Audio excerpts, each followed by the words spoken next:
travel गर्दा चाहिँ अब दुईजना भाइहरू हुन्छ उता फेक बस्छ यतापट्टि कैलाश बस्छ हैन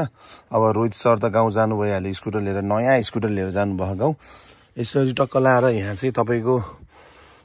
एउटा सुर्केस सानो सुर्केस तपाईको 7 केजी को त्यो हुन्छ नि ह्यान्ड क्यारी टक्क यहाँ राख्ने अब यहाँ ब्ल्याङ्केट ओछ्याइदिने बाबुलाई सुत्नलाई हुन्छ यहाँ हैन बुढाबुढी अगाडि भइहाल्यो कैलाश उता बस्छ फेक उता बस्छ ल त अब यहाँ चाहिँ पछाडि सामान चाहिँ वालछ्याल अड्छ है ल हाम्रो यो दिपालको S05 मा सामान चाहिँ मजाले अड्छ है र अनि गाइस ल हाला मिलाएर गर्ने फेकको पनि आउँछ है मिलाएर हाला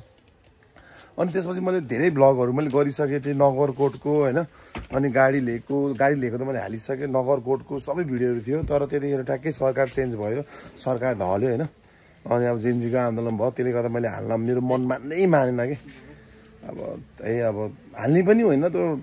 राइट टाइम हो जस्तो मलाई लागेन हैन त्यसले गर्दा मैले हालिन अब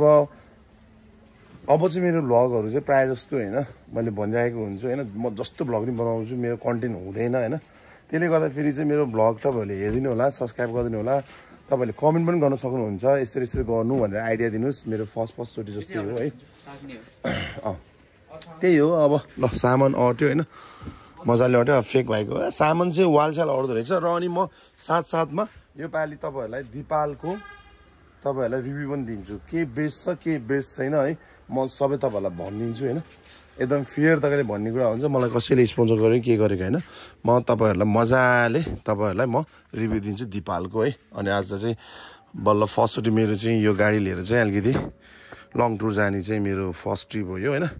अब अस्ति लङ ट्रिप भनेको त्यही उता नगरकोट गएको थियो त्यो भिडियो बनाएको छैन ल हेरौँ पूजा पनि गरियो ल गाइस है इन्जोय ल भगवान हाम्रो यात्रा एकदम सफल पारिदिनु तपाईहरुको एकदम आभारी छु है र अनि आफूले एकदम सेफ ड्राइभ गर्न पनि एकदम इम्पोर्टेन्ट छ है यो खोल्दिनु पहिला है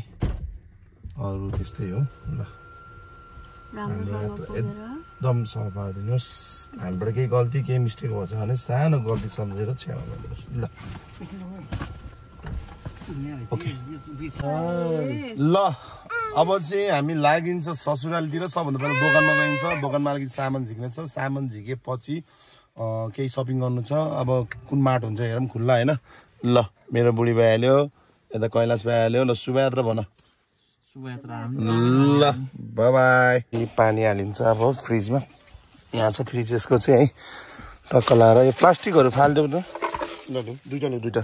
पानी हालिन्छ दुईटा मजाले अड्छ यहाँ चिसो भन्छ अड्न त 3 4 अड्छ होला तर दुईटा मात्रै हाल्ने एउटा ल्याउ न त हजुर एउटा ल्याउ ल मजाले अड्छ 3 4 अड्छ अड्न त तर 3टा मात्रै हालेछु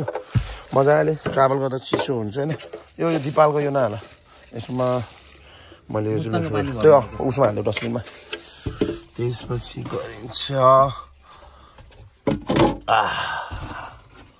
ल अलिकति मिलेन हैन ल ल ल bye bye bye bye bye bye bye रामसँग बस्नुस् ल गाइस दशैंमा टीका पनि लायो एकदम बाबाले एकदम आशीर्वाद दिनुभयो बाबालाई स्पेशल बाबा थ्यांक यू ममलाई थ्यांक यू अब अरु दाइहरु त सबै भयो ए कान्छी भाउजू ल गाइस सबैजनाले एकचोटी बाइ बाइ ल बाइ बाइ ल है बाइ बाइ काठमाडौँ है बुढी बाइ बाइ काठमाडौँ ल हामी चाहिँ अब दशैं मनाउन बाहिर जाउँदैछौँ आउट अफ भ्याली है अब भ्याली बाहिर जाँदा चाहिँ कहाँ जाने हो के गर्ने हो कतिको रमाइलो हुन्छ र अनि हाम्रो गाडीको फुल तपाईलाई रिभ्यू दिनेछु एकदम फेयर तरिकाले 100 चार्ज गरेको थिए हैन ससुराली गएर टीका लाउँदा यता गर्दा 96 भइसक्यो 4% घटिसक्यो अब कति किलोमिटर दिन्छ है सब तपाईहरुलाई म भन्ने छु है ल हामीले चाहिँ रिसेट गरिसक्यौं 0 बाट हामी चाहिँ स्टार्ट गर्छौं अहिले सम्म 1140 गुडिसकेको छ अब कति किलोमिटर दिन्छ के दिन्छ सब म तपाईहरुलाई भन्ने नै छु अब अहिले चाहिँ हाम्रो ब्याट्री हेल्थ चाहिँ कति छ भन्दा फेरि 96 छ अहिले चाहिँ हैन ब्याट्री हेल्थ चाहिँ 96 छ सरी 96 छ अब तपाईको कति किलोमिटर दिन्छ के दिन्छ तपाईहरुलाई हामी भन्ने नै छौं ल यो चाहिँ हाम्रो स्वयम्भू चोकबाट हैन हामी यहाँबाट अब यहाँबाट जानुपर्छ बाबा मलाई देखेछ म हल्दिउँ न मोबाइल दिएर हल्लाइदिनु गाडी हल्ले ल हामी चाहिँ अब तपाईको सर्टकट बाटो तपाईहरुलाई म देखाइदिन्छु कहाँबाट छिर्नु भनेर हैन स्वयम्भू चोक कट्ने बित्तिकै तपाईको हैन स्वयम्भू चोक कट्ने बित्तिकै यहाँबाट राइट पक्का लाएर यहाँ हेर्नु राइट जाने है टक्कै हाम्रो राइट जाने डाइरेक्ट धार्के निस्किन्छ बाटो राम्रो पनि छ है त्यस्तो ठुलो चाहिँ छैन बाटो चाहिँ ठुलो छैन तर बाटो असाध्यै राम्रो छ है ठिक्कको त्यही 2 लेनको बाटो होला ल यहाँबाट भित्र छिर्ने तपाईहरु अनि डाइरेक्ट धार्के निस्किने यो बाटो चाहिँ हाम्रो दाइ अस्ति जानु भएको थियो हैन अब दाइले सजेसन गरेको यो बाटो चाहिँ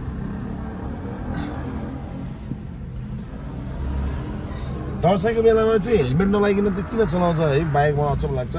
अनि हाम्रो दिदीको यहाँ छ चुलो थकाली अनि बच्चाको कडाहरु चुलो थकाली हाम्रो दिदीको ल एकदम बवाल मिठो स्वादिलो थुकाइसक्यो मलाई दिदीको यहाँ समितिकै हैन ल अब कहाँ निस्किन्छ तपाईहरुलाई म भन्छु ल गाइस अहिले चाहिँ हामी लगभग थानकोट कटिसक्यौं हैन जहाँसम्म लाग्छ यो चाहिँ मेरो फर्स्ट चोटी हो यो बाटो चाहिँ मेरो है अनि त्यसपछि यो बाटो अलिकति साङ्ग्रो छ दुईटा गाडी ट्याक्कै दुईटा गाडी अट्ने छ हैन तर त्यस्तो जाम पनि नहुँदो रहेछ हैन त्यति सारै गाडी पनि नआउँदो रहेछ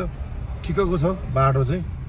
अब त्यही हो अलिकति बाटो राम्रो छ के गाडीलाई मार पार्दैन तपाईहरु आउन सक्नुहुन्छ मैले मजाले हाल्दिएको छु हैन अब हेर्दै जाम म तपाईहरुलाई अपडेट दिँदै गर्छु अगाडि कस्तो छ बाटोहरु साङ्ग्रो भयो भने तपाईलाई म भनिहाल्छु हैन अलिकति सुस्तरी चाहिँ चलाउनु पर्छ यहाँ किनकि अलिकति बाटो चाहिँ अप्ठ्यारो छ है ल अलि यो चप्पलले गाडी चलाउन अलिक गाह्रो भयो हैन त्यसले गर्दा फेरि म चप्पल चेन्ज गर्छु अहिले हामी आइसक्यौँ यो लगभग थानकोट आउनु लाग्यो होला हैन अब मेरो चप्पल यहाँ कहाँ छ कुनमा राखेको चप्पल मेरो ल चप्पल चेन्ज गर्छु अनि यहाँ बाबुलाई सुताउनु छ है अलिकति चिसो हुर्सु लागिरहेको जङ्गल भएको हुनाले तपाईहरु यस्तो बेला चाहिँ अलिकति फोकस लाइट बालेर हिँड्नु होला हैन त्यही हो बाटो अलि अप्ठ्यारो रहेछ यहाँनिर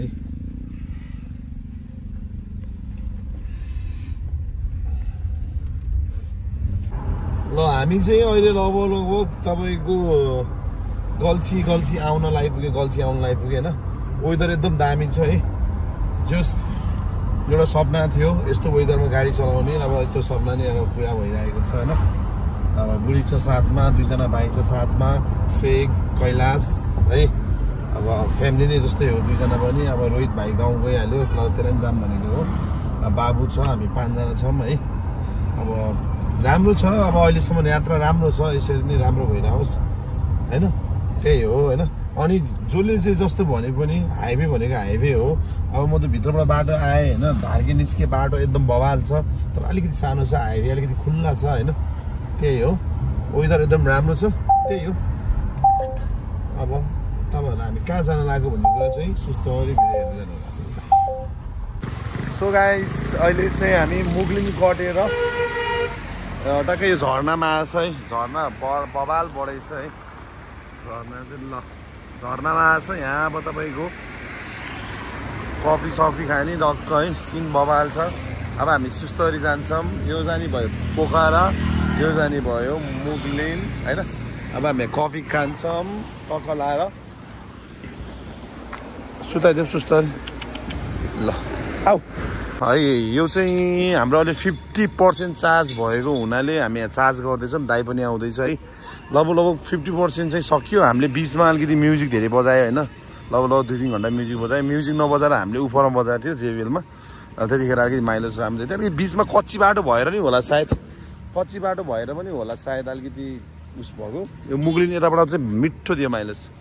भनेको तपाईको 50% ले तपाई पोखरा आइपुग्दो रहेछ त्यही पनि अब चार्ज गर्दैछु हामी अझै यहाँ पोखरा हैन हाम्रो अझै छ तपाईहरुलाई सरप्राइज छ ल यता दाइ आयो ठ्याक्कै हैन यता दाइ यता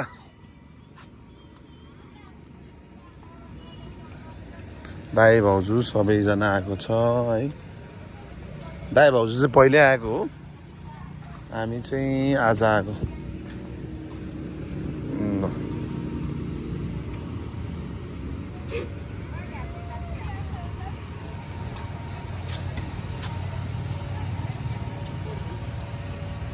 मेरो दाइ कपाल मिलान दाइ यार युट्युबमा हो ह्याप्पी दसैँ कालु सरी ह्याप्पी दसैँ फुपू ह्याप्पी दसैँ सन्चै हुनुहुन्छ ल मेरो भाउजू अनि फुपू है ल हामी यहाँ भेट हुँदैछौँ ल ट्याक्कै यहाँ भेट भयो अब यहाँ भेट 40 मिनट देखाएको छ होइन 65 भइसक्यो है 15% भइसक्यो 80 वाटकै होला दाइ यो 80 वाटकै भएर त्यति फास्ट भयो नि ल दाइको चाहिँ छोटो रहेछ यो दाइ छोटो छ नि दाइ तेरो यार यो यार धेरै यार ठिक्कको धेरै छोटो छ नि यार मेरो लामो छ कि धेरै लामो रहेछ मेरो 15 फिट कति भनेको थियो ल है हामी चाहिँ अहिले गाडी चार्ज गरेर चाइनिज खाना आएको छौँ है अब चाइनिज खाने एकदम थाकेको छ आज पोखरा घुमिन्न अब गइन्छ डाइरेक्ट होटलमा सुतिन्छ फेक के चाइनिज ठिक छ नि होइन ल त्यही त हामी फेरि चाइनिज लभर हो कोरियन चाहिँ खासै मन पर्दैन कालु ल त्यही हो अब टक्क खाना खाइन्छ अनि आज होटलमा गएर सुतिन्छ आजको मेरो भ्लग यही नै हो है राम्रोसँग बनाउन पाएन अलिकति मैले चाहिँ त्यो गाडीको लागि स्ट्यान्ड त्यो मुभरको लागि मगाएको थिएँ अनलाइन हेरेर कबाड आएको छ त्यसले गर्दा फेरि अलिक डिस्टर्ब भयो होइन अब फेरि लास्ट आवरमा आएर मगाएको अब अनलाइनहरू सबै बन्द भइसकेको थियो त्यसले गर्दा अलिक राम्रोसँग गर्न पाएन नेक्स्ट टाइम अलिकति बेटर दिने कोसिस गर्छु है अहिले चाहिँ हामी टक्क गाडी उता राखेका छौँ अहिले त हामी बाटोमै छौँ त्यही हो ल अहिले हामी कुन होटलमा बसेको त्यो पनि तपाईँलाई हामीले भनिदिन्छौँ कुन होटल यस्तो प्राइसदेखि लिएर तपाईँको रुम कस्तो छ के छ सब भनिदिन्छौँ है मेरो त्यो चाहिँ फेभरेटै हो जस रिजनेबल प्राइसमा रिजनेबल होटल है फर्स्ट टाइम यहाँ बसेको थियौँ हामी होटेलले अब जलाइदिएछ होइन नाम के रे हो होटलको सरोवर हो कि किन जलायो होला यो चाहिँ बुझ्न गाह्रो छ अनि अब त्यसपछि हामी बसेको होटेल अहिले चाहिँ तपाईँको हल्कमा हो है अहिले हामीले रुम बुक गरेको चाहिँ हल्कमा हो हेर्न सक्नुहुन्छ मजाले हल्क ल हल्क यही हो अब गाडी पार्क गर्नुपर्छ यो चाहिँ हल्क होटेल हो होइन यो चाहिँ तपाईँको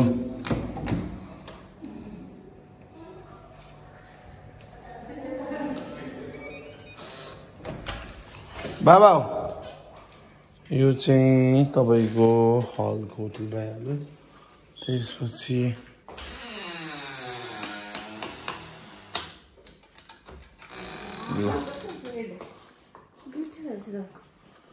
यो तर योभन्दा त्यो राम्रो छ जस्तो लाग्यो मलाई जाम पहिला त्यो हेरौँ बुढिया यो चाहिँ तपाईँको फोटोसुट गर्नलाई यताउता भिडियो सुडियो बनाउन भवाले छ सबै व्हाइट हुन्छ व्हाइट एन्ड ब्ल्याक है यो चाहिँ 302 भयो ल यो चाहिँ हो ठुलो तपाईँको है तपाईँहरू आउँदै हुनुहुन्छ भने म रुम नम्बर भनिदिन्छु तपाईँलाई यो चाहिँ मैले प्रायः जस्तो 4 चोटि आउँदाखेरि योसँग 3 चोटि चाहिँ बसेँ एकचोटि चाहिँ त झ्यालमा परेको थियो सबभन्दा ठुलो कान्छा दाइ र म मेरो जेठान दाइ र म उनीलाई पनि यहीँ परेको हो है बाबा भिडियो बनाएको सुत्छ इट्स ओके बाथरुम भइहाल्यो यता सोफा हुन्छ तपाईँको यता टिभी भइहाल्यो यता तपाईँको बाथरुम सरी सोफा भइहाल्यो अनि तपाईँले फोटोसुट गर्ने बेलामा बाबा फोटोसुट गर्ने बेलामा चाहिँ बाबु लोस गर न ल हल्क लेखेको देख्नुहुन्छ होइन ठुलो बाबु त ल हल्क लेखेको होइन फोटोसुट गर्दाखेरि अनि तपाईँले रुम आउने बेलामा चाहिँ 303 माग्नु सबभन्दा बेस्ट होइन अनि तपाईँले यहाँ चाहिँ 2 जना आउनुभयो भने 2500 3 जना आउनुभयो भने 3000 पर्छ होइन अहिले चाहिँ हामी 2 जना छ उनीहरूको पनि 2500 मेरो पनि 2500 2500 हो है ल गाइस यही हो होटल हल्क तपाईँहरू गुगलमा सर्च गरेर अथवा इन्स्टामा सर्च गरेर मजाले बुक गर्न सक्नुहुन्छ अब हामी भोलि बिहान फेरि निस्किहाल्छौँ ल